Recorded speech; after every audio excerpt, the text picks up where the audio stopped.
బీజేపీకి, ఎందుకంటే కొంతమంది నేతలు ముస్లిం నేతలు వచ్చి బహిర్గంగా చెప్తున్నారు మేము బీజేపీ పార్టీకి ఓటేసామని. మొదటి నుంచి డౌన్ ట్రేడ్ అండ్ పీపుల్కు దగ్గర ఉన్నటువంటి పార్టీ, దాని నుంచే దానికోసమే నిర్మాణం జరిగి దానికోసమే ఉన్నటువంటి పార్టీ కాంగ్రెస్.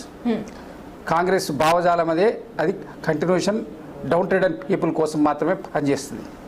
కాకపోతే ఇప్పుడైతే ఆ పార్టీని నమ్మడానికి కారణం ఏంటంటే 3 దఫాలు కాంగ్రెస్ పార్టీ కంటిన్యూషన్గా అక్కడ పవర్లో షీలా దీక్షిత్ గారి నేతృత్వంలో అక్కడ ఉన్నది. అక్కడ ఒక ఉద్యమం వచ్చింది, అక్కడ జరిగినటువంటి ఒక సంఘటన, దాని మీద జరిగిన ఉద్యమం, దాని ప్రభావం. అదే సమయంలో అన్నా హజారే గారు లోక్పాల్ బిల్లు గురించి నేను అన్నా హజారే గారి గురించి మాట్లాడినాను, వారు చేసినటువంటి అది మరి ఆ పార్టీ అధికారంకి వచ్చిన తర్వాత, ఎన్డీఏ అధికారం వచ్చిన తర్వాత మరి ఆ ప్రెషర్ ఎందుకు పెట్టలేదో తెలియదు. మరి వారు సడన్ గా వారిది ఎందుకు డ్రాప్ చేసారు, మరి అక్కడి నుంచి లేదు ఉండొచ్చు. మరి శిష్యుడు కూడా పాపం ఎలాంటి ఫలితాలు ఇవ్వలేదు.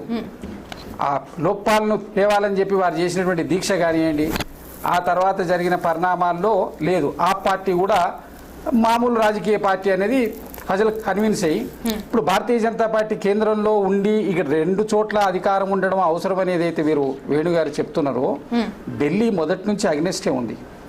కాంగ్రెస్ పార్టీ గవర్నమెంట్ సెంట్రల్లో ఉన్నప్పుడు అక్కడ భారతీయ జనసంఘ్ కానివ్వండి, వేరే ఇతర పార్టీలు అక్కడ కార్పొరేషన్ ఉండే, ఇది లేకుండే. ఢిల్లీ స్టేట్గా ఏర్పడ్డది ఒక 90s తర్వాతనే. అంతకుముందు అక్కడ కార్పొరేషన్ ఉండే, ఎప్పుడు అగనెస్ట్ ఉండేది. రూలింగ్ అక్కడ సెంట్రల్ గవర్నమెంట్కు ఉన్నటువంటి దానికి ఎక్కువ శాతం అగనెస్ట్గానే వచ్చేది. తర్వాత కాలక్రమంలో మదన్ లాల్ ఖురానా ముఖ్యమంత్రి అయినప్పుడు కూడా మరి అక్కడప్పుడు వీళ్ళు అగనెస్టే వచ్చింది. ఒక కాంగ్రెస్ యూపీఏ గవర్నమెంట్ ఉన్నప్పుడు మాత్రమే షీలా దీక్షిత్ గారు ఉన్నప్పుడు, అంతకుముందు షీలా దీక్షిత్ గారు మన వాజ్పేయి గారి గవర్నమెంట్లో వచ్చిండ్రు. తర్వాత కంటిన్యూషన్లో యూపీఏ గవర్నమెంట్లో కంటిన్యూ అయింది. యూపీఏ గవర్నమెంట్ ఎండింగ్లో ఆ పార్టీ వచ్చింది. అంటే ఖచ్చితంగా ఢిల్లీ యొక్క ప్రజలు ఎప్పుడు కూడా ఎస్టాబ్లిష్మెంట్కి అగెనిస్ట్గానే ఉన్నారు, సెంట్రల్ ఎస్టాబ్లిష్మెంట్కి అగెనిస్ట్గానే ఉన్నారు. ఇప్పుడు కూడా అదే విధంగా ఉంటారని నేను భావిస్తున్నా. ఎందుకంటే భారతీయ జనతా పార్టీ ఆప్కొస్తుందా, అది ఏమొస్తుంది అనేది రేపు తెలుస్తుంది. ఎందుకంటే మేము క్షుణ్ణంగా ఇప్పుడు వేణుగారు చెప్పిన దాంట్లో నేను ఒక పాయింట్ నేను ఆన్సర్ చేయాల్సిన అవసరం ఉన్నది. 180 కోట్ల రూపాయలు, లక్షల కోట్ల రూపాయలు స్కామ్స్ అని చెప్పిండ్రు కదా.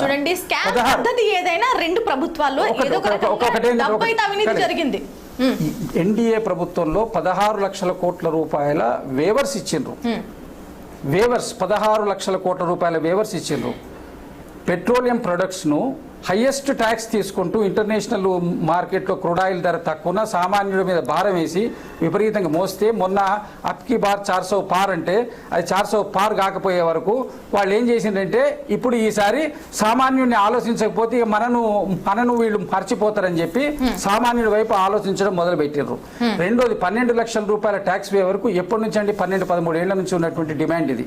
ఇవాళ కొత్తగా ఉన్న డిమాండ్ కదా, ఎప్పుడు ఇన్కమ్ ట్యాక్స్ దాంట్లో లేదు.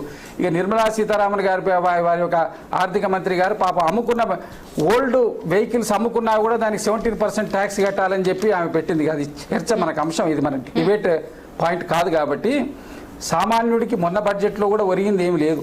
12 లక్షల రూపాయల ట్యాక్స్ వేవర్ అన్నది వాళ్ళ 200 సీట్లకు అక్కడ పరిమితం చేయబట్టి 12 లక్షలకు వచ్చింది.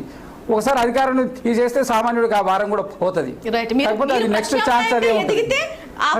ఎదిగేదేండి. కాంగ్రెస్ ఆల్రెడీ 100 సీట్లు కాదండి, ఇంకొక 30 సీట్లు వస్తే మేమే అధికారం ఫామ్ చేయలేదు కదా.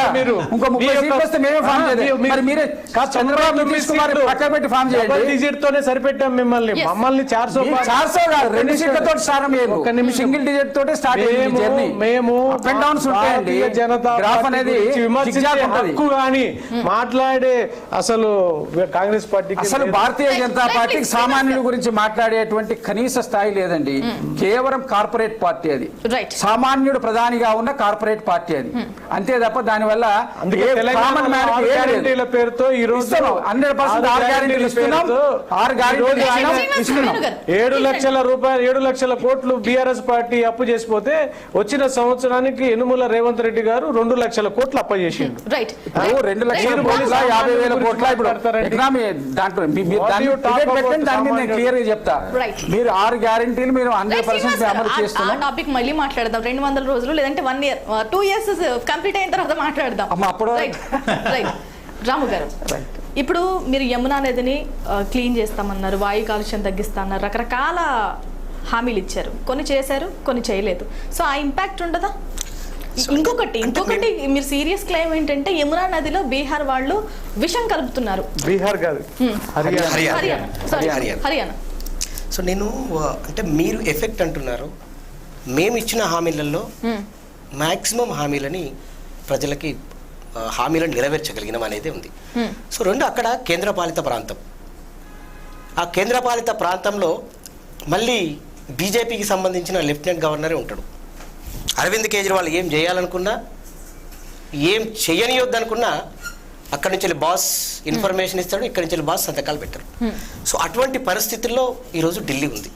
అయినా కూడా అక్కడ కొట్లాడి సీసీటీవీలే కావచ్చు, సో ఎక్స్ట్రా క్లాస్ రూమ్లను ఏర్పాటు చేయడమే కావచ్చు, ఎక్స్ట్రా క్లాస్ రూమ్లను కట్టడానికే కావచ్చు. సో మీరు ఎన్ని తీర్మానాలు చేసినా మళ్ళీ తీసుకొని పోయి ఎన్నిసార్లు అరవింద్ కేజ్రీవాల్ గారు గవర్నర్ కలవడానికి, లెఫ్టినెంట్ గవర్నర్ కలవడానికి అరవింద్ కేజ్రీవాల్ గారు 4 రోజులు వెయిట్ చేసిన ఘటనలు మనమని చూసినాం. నేను మళ్ళీ చెప్తున్నా బీజేపీ నాయకులకి, సో బీజేపీ నాయకులు మేము మంచి వాళ్ళం అని మీరు చెప్పుకోవచ్చు, తప్పేం లేదు. కానీ రాజ్యాంగాన్ని మీరు చంకర పెట్టుకొని నడుస్తామనుకున్నప్పుడు ఆ రాజ్యాంగబద్ధంగా మీరు చేయండి. ఈరోజు మేము పాలించే పరిస్థితుల్లో ఎక్కడ సంఘటనలు జరగలేదంటున్నారు. మణిపూర్ సంఘటన ఎక్కడి నుంచి వచ్చింది? ఈరోజు రేజర్లు లేడీ వాళ్ళు స్పోర్ట్స్ మెన్ వాళ్ళు ఇబ్బంది పడి ధర్నాలు చేసిర్రు. ఏమైంది? నువ్వు ఈ భారతదేశంలో స్పోర్ట్సే కావచ్చు, మహిళల సాధికారతకు ఉన్నా అనుకున్నప్పుడు బీజేపీ మీ నాయకత్వంలో కదా, మీరు పాలించే పరిస్థితుల్లోనే కదా ఇవన్నీ వచ్చినాయి. సో ఏదైనా తప్పులు జరిగినప్పుడు తప్పులు జరిగినాయని ఒప్పుకోవడంలో తప్పు లేదు. కానీ మళ్ళీ దానికి కూడా మన బీజేపీ పార్టీ చాలా మంచిది అనుకోవడం లేదు. ఏది ఏమైనా రేపు కమలం వికసిస్తుంది అంటుండు, కానీ చీపురుతో కమలాన్ని తుడిచిపెడతామనేది మేము తప్పకుండా కమలాన్ని తుడవడానికి, కమలాన్ని క్లీన్ చేయడానికి రేపు చీపురుతో రెడీ ఉంటాం అనేది చెప్పగలుగుతాం. కొన్ని ఫలితం అటు ఇటు అయితే హోప్స్ మీరు ఏమనుకుంటున్నారో అదే జరుగుతుందో లేదో చూద్దాం. అటు ఇటు అయితే కాంగ్రెస్ పార్టీతో ఏదైనా హంగ్ వచ్చినప్పుడు, లేదంటే ఎప్పుడైనా కాంగ్రెస్ పార్టీతో మీరు జత కట్టే అవకాశం ఉంది? జాతీయ నాయకత్వం చూసుకుంటుంది. తెలివైన ఆన్సరా? అంతే కదండి. ఏ నాయకుడైనా కూడా మా జాతీయ నాయకుడు తీసుకునే నిర్ణయానికి మేము కట్టుబడి ఉండాల్సిందే. రేపు జరిగే పరిస్థితుల్లో ఉన్నప్పుడు తప్పకుండా కలుస్తుందేమో. అటువంటి పరిస్థితులు ఎదురైనప్పుడు ఈరోజు కాంగ్రెస్ పార్టీకి నిజంగానే సీట్లు అక్కడ వచ్చి ఉండి నిజంగానే ప్రభుత్వాన్ని ఏర్పాటు చేయడంలో కనుక ఉంటే తప్పకుండా జాతీయ నాయకత్వం అయితే ఆలోచిస్తుంది కదా, ప్రభుత్వాన్ని ఏర్పాటు చేయాలంటే ఏం చేయాలనేది ఆలోచిస్తుంది. సో కాబట్టి అది జాతీయ నాయకుడికి, జాతీయ పార్టీ ఆలోచిస్తుంది కాబట్టి దాని గురించి నేను చెప్పాల్సిన అవసరం ఉండదు. రైట్.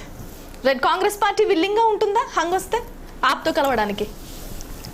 యాక్చువల్గా భారతీయ జనతా పార్టీగా అగెనెస్ట్ లో ఇండియా కూటమితో కలిసి ఉన్న పార్టీనే కదా. ఇప్పుడు ఇండియా కూటమిలోనే కాక ఇంతకుముందు యూపీఏ కూటమిలో ఉన్నప్పుడు కూడా కమ్యూనిస్ట్ పార్టీస్ మేము వెస్ట్ బెంగాల్లో అలయన్స్ పెట్టుకున్నాం, కేరళలో అక్కడ మెయిన్ అపోజిషన్ కాంగ్రెస్.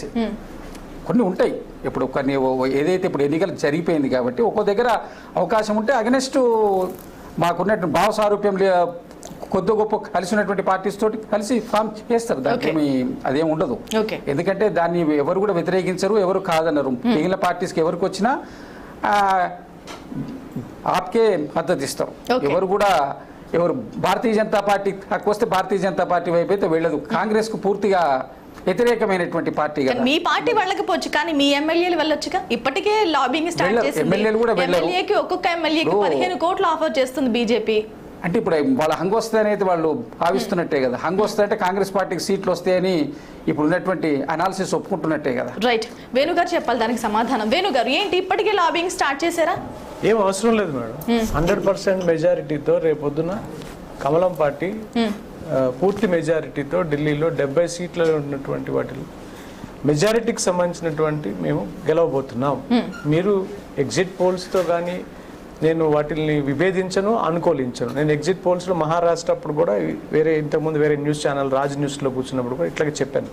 ఎగ్జిట్ పోల్స్లో కొంతవరకు తీసుకోవడం శాంపిల్ కొంతవరకు దాన్ని యాక్సెప్టెన్స్ తీసుకోవాలి, కానీ ఎగ్జిట్ పోల్సే పూర్తిగా మనకి ప్రజల యొక్క విశ్వాసాన్ని అక్కడ